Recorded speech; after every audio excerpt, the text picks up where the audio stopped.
વધે ત્યારે જામનગર મનપાનું ફાયર વિભાગ પણ તૈનાત અને તમામ સાધનોથી સુસજ્જ છે।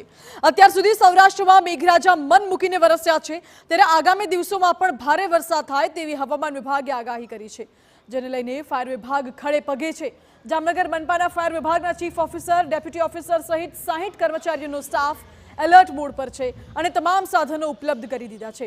સાથે જ એમ્બ્યુલન્સ પણ કાર્યરત કરી દેવાઈ છે। સામાન્ય દિવસોમાં આગની ઘટનાઓ અંગે કોલ આવતા હોય છે, પરંતુ ચોમાસામાં રાહત અને બચાવ કામગીરી માટે ફાયર વિભાગને વધુ કોલ આવતા હોય છે, ત્યારે ફાયરની રેસ્ક્યુ ટીમ પણ ખડે પગે છે। ફાયર વિભાગે ગાડીઓ, બોટ, દોરડા, લાઈફ જેકેટ સહિતના જરૂરી સાધનો અને આધુનિક ઉપકરણોથી અત્યારે સજ્જ છે।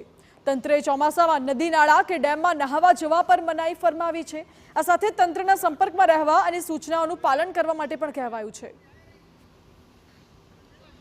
કમિશનર શ્રીના આદેશ અનુસાર મેં ચીફ ફાયર ઓફિસરના માર્ગદર્શન મુજબ જાહેર જનતાને અપીલ કરું છું કે આવા નદી, તળાવ કે ડેમ વિસ્તારમાં નાહવા જવું નહીં, અને જો કોઈ એવી અનિચ્છનીય ઘટના બને તો જામનગર ફાયર કંટ્રોલ રૂમના નંબર છે 9909 11502, બીજો નંબર છે 0288 267 2208 અને ત્રીજો નંબર છે 0288 277 0515 અને કલેક્ટર કંટ્રોલ રૂમના નંબર છે 0288 255 3404।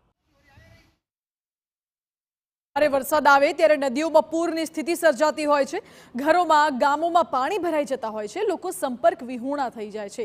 તેવી તમામ પરિસ્થિતિમાં ફાયર વિભાગની કામગીરી અને જવાબદારી વધી જાય છે।